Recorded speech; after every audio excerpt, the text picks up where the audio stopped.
On est de retour pour une nouvelle vidéo. On va évoquer l'actualité du Paris Saint-Germain, du Mercato. Nono est avec nous. Salut Nono. Salut Sacha. Alors, première information, Nono, Donnarumma ne donnerait pas entière satisfaction au staff du Paris Saint-Germain et surtout à Luis Enrique. Et Donnarumma pourrait quitter le Paris Saint-Germain cet été. Selon les informations du Parisien, les dirigeants parisiens ne veulent rien laisser au hasard et ont tout de suite voulu voir un petit peu les possibilités. Donnarumma est assez fébrile quand il faut jouer au pied ou rassurer son équipe dans les airs, surtout contre les grosses équipes. Face au Barça, il aura vécu deux rencontres plutôt moyennes, surtout à l'aller au Parc des Princes où sa responsabilité est engagée à 100% sur le but victorieux du Barça et sur le premier aussi. Lors de la demi-finale face au Borussia Dortmund, voire plus si affinité, le PSG va devoir encore gommer ce genre de défaut, mais tout le monde est déterminé à tirer dans le même sens, même si quelques rumeurs indiquent que l'avenir de Donnarumma dépendra de sa fin de saison et de sa capacité à régler des problèmes impossibles à accepter à ce niveau. Nono, qualification ou pas qualification, élimination en demi ou en finale ou victoire en Ligue des Champions, si jamais Donnarumma rate encore ses matchs, est-ce que il faut s'en séparer ? Ah, mais je pense que moi, je peux être dur avec lui parce qu'il nous a quand même fait gagner quelques points en Ligue 1, mais c'est pas la Ligue 1 qui nous intéresse. C'est la Ligue des Champions et là, il perd tous ses moyens. Et moi, je vais te dire, c'est pas du tout le gardien pour jouer avec le style de jeu d'Enrique. Il n'a aucun jeu au pied, très, très fébrile au pied, et puis dans les sorties aériennes, c'est plus que moyen. Vraiment, à part sur sa ligne où il est irréprochable, il a beaucoup de faiblesses dans son jeu. Alors, Luis Enrique a été agacé aujourd'hui en conférence de presse d'avant-match contre Lorient demain 19h. Luis Enrique très agacé d'une nouvelle question sur Kylian Mbappé, sur son futur ou probable départ. Il répond: ah, c'est la première fois qu'on ne me posait pas de questions sur Kylian, mais on n'a pas réussi à faire une conférence de presse sans poser une question sur Kylian. Quand Kylian parlera en public, je l'ai déjà dit, je le ferai de même. Ça sert à quoi de poser toujours les mêmes questions, sachant qu'on sait que personne ne dira rien? Eh ben, c'est le niveau des journalistes, voilà. Des journalistes français surtout, Nono, hein.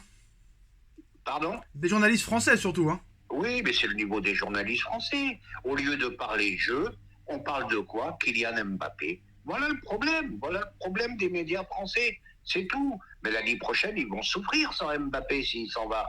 Ils vont vraiment souffrir. Bon, non, mais c'est dingue, ça.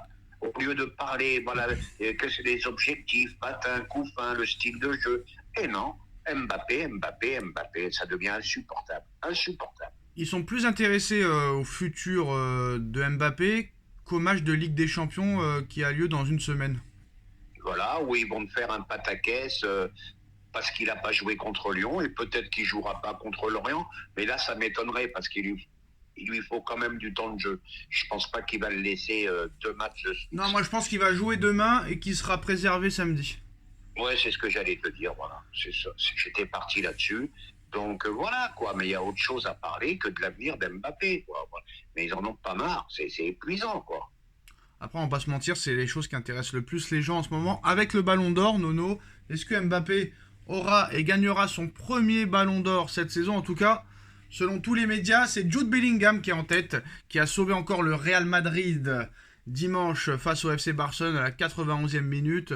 Saison exceptionnelle de Jude Bellingham, qui a des stats incroyables. Et en plus de ça, qui n'est même pas un attaquant ni un ailier, qui est un milieu de terrain. Et c'est ça qui impressionne tout le monde cette saison. Sachant que Mbappé a quand même plus de 40 buts cette saison en 40 matchs, tout comme Harry Kane. Sauf qu'Harry Kane, lui, ne sera pas champion d'Allemagne ni vainqueur de la Coupe d'Allemagne, mais il a encore la possibilité de gagner la Ligue des Champions et peut-être l'Euro avec l'Angleterre. Question, Nono. Question très simple. Écoute bien la question. C'est une question très très pertinente, Nono. Écoute bien la question. Hein. Admettons, le Real gagne la Ligue des Champions contre le PSG. Mais que l'équipe de France gagne l'Euro, donc la finale, face à l'Angleterre. Ou le contraire, Nono. C'est-à-dire que si Paris gagne la Ligue des Champions contre le Real, ou que l'Angleterre gagne l'Euro contre l'équipe de France, qui serait Ballon d'Or entre Bellingham et Mbappé, sachant qu'ils auraient gagné au moins chacun une des grosses compétitions? Ah bah là, il y a match, hein. Là, je te dis franchement, il y a match. Pour moi, mon favori pour l'instant, c'est Non, mais si Bellingham. jamais ça arrive à ça. Ah bah si ça arrive à ça, ça sera très très serré, hein. Voilà, je vais te résumer en 2 mots. Bellingham, pardon, gagne la Ligue des Champions, il marque 2 buts, Non, il mais fait un c'est. match Non, exceptionnel. mais oui, d'accord, ça on sait. Mais admettons. Et sens inverse, Mbappé te fait un triplé en finale de l'Euro. Ah bah ça va se jouer au dernier moment. Non, Ça mais va je se sais, jouer au non, dernier mais ça, moment. ça répond pas à ma question. Pour toi, qui serait vainqueur? Ah, pour moi, qui serait vainqueur? Je pense Bellingham. Pourquoi? Parce qu'il a déjà il fait une saison beaucoup plus aboutie que Mbappé. Et puis, je pense que ça comptera dans le vote des jurys. Moi, je pense pas que c'est à cause d'une saison plus aboutie qu'Mbappé. Je pense que vu que c'est un milieu de terrain, ça rend encore la performance encore plus incroyable. De marquer autant de buts et faire autant de passes décisifs. Le mec, Ben, entièrement d'accord avec toi. D'habitude, les ballons d'or ne récompensent que voilà, les le attaquants. mec c'est un Et milieu ben, défensif. et ben voilà, un Le mec milieu de c'est un terrain, milieu ça serait pas mal défensif. qu'il soit ballon d'or, donc aussi. Le mec c'est un milieu défensif. Il peut jouer neuf, il peut jouer faux neuf, il peut jouer numéro 6, il peut jouer numéro 8, il peut jouer numéro 5. Et ça rend la performance encore plus incroyable. Mais cette Eh course. ben, Et si jamais Harry Kane est le troisième, hein, naturellement, admettons que le Bayern gagne la Ligue des Champions et qu'il gagne l'Euro, Kane aussi est un candidat sérieux, Nono. Ah ben Kane il fait une belle saison, hein. Je crois que ça va se jouer. De toute façon, je pense que ça va se jouer entre ces trois-là, pardon, parce qu'en plus ils ont la chance d'être dans des équipes nationales très fortes, donc ça va jouer entre ces trois-là. Wirtz et Vinicius ont-ils une chance si Leverkusen continue cette folle série d'invincibilité, qui gagne la Coupe d'Allemagne, qui gagne l'Europa League et qui gagne l'Euro avec l'Allemagne? Est-ce que Wirtz a une chance aussi de l'être? Ça peut. Il a une chance malgré tout, mais bon, la Ligue Europa c'est quand même en dessous de la Ligue des Champions. Oui, mais Bon, champion 45 matchs en d'Allemagne, c'est défaite, très Nono. grand, c'est très fort. 45 matchs Ah en bah, défaite, Nono. et oui, et puis je vais te dire, il fait une grosse saison lui aussi. Ah non, je pense que ça va être un ballon d'or qui va se jouer de Puis peu, l'Allemagne, hein. il peut gagner l'Euro avec l'Allemagne, que l'Allemagne c'est chez eux, hein, l'Euro, hein. Attention. Hein. Et c'est possible aussi. Donc c'est très très compliqué de donner un pronostic là. Voilà, Mais je crois quand même malgré tout que Bellingham a un petit peu d'avance, à mon avis. Ah oui, pour l'instant, Bellingham a de l'avance, mais bon, pour l'instant, rien n'a été remporté, ni Ligue des Champions, ni Euro, ni machin. Donc faudra voir, mais je pense qu'après l'Euro, on saura qui sera le ballon d'or, ça c'est sûr et certain. Mais ça se trouve, ce sera ni la France, ni l'Angleterre, parce que l'Angleterre ne gagne jamais rien. Je crois que le dernier titre de l'Angleterre, c'était en 66, c'est ça, Nono? Mais bien sûr, Voilà. 66, Coupe du Monde 66, attention à l'Allemagne, attention à l'Espagne, attention à l'Italie. Non, non, rien n'est fait, rien n'est fait. Attention au Portugal.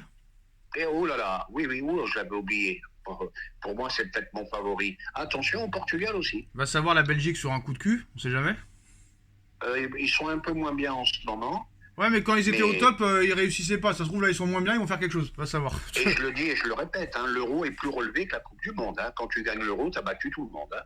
Non, l'Euro était encore plus relevé quand il était à 16 équipes. Là, à 24. Ah oui. En oui. plus, Nono, un truc qui va t'énerver. Là, ils ont décidé, l'UEFA, de passer de 23 joueurs à 26 joueurs dans les listes. Ouais, qu'ils en mettent 45, qu'ils passent comme au football américain. Moi, ça me saoule tout ça. Ça me saoule. Plus de matchs, plus de joueurs sur la feuille de match, plus de ci, plus de ça. Non, ça devient. Deux arbitres français pour l'Euro, Nono. Hein. Deux arbitres français sélectionnés pour l'Euro, Le Texier et Turpin. Mérité ou pas? Ben, c'est les deux meilleurs en France. Non, Turpin, il est nul. Il est nul, Nono, Turpin. Ouais, mais il n'y a pas mieux. Qu'est-ce que tu veux que je te dise? Non, Le Texier, ça aurait suffi, mais Turpin, catastrophique. Hein. Tu te Ah, rends compte Monsieur Turpin, le gendarme. Tebas. Le Tebas, il est tellement radin que la Liga, c'est le seul championnat où il n'y a pas la Gone Line technologie, Nono. Alors ça, c'est un véritable scandale. Hein. Il veut faire Ça, des c'est un économies. véritable scandale. Hein. Une ligue comme la Liga espagnole, qui est quand même assez riche, avec des gros droits TV, t'as pas de goal line, c'est inimaginable. Bon, dernière question, Nono. Est-ce qu'on peut avoir un PSG-OM en Super Coupe d'Europe l'année prochaine? Enfin, cette saison, cet été. Alors, je vais te donner deux réponses. Et pourquoi pas, dirais-je. Et pourquoi pas. Mais malheureusement pour l'OM, je pense qu'ils sont en dessous. Ils sont sont en dessous de l'Atalanta. l'Atalanta. Et même s'ils passaient, ils sont en dessous quand même du Bayern Leverkusen. Ça, c'est sûr et certain. Mais je pense qu'ils passeront pas contre ils passeront pas contre l'Atalanta. Attention, c'est très dur à jouer l'Atalanta Bergame. Hein. Moi, Liverpool peut en témoigner. Non. Ouais, bien sûr. Salut à tous et à très vite pour une nouvelle vidéo. Tchuss. Tchuss.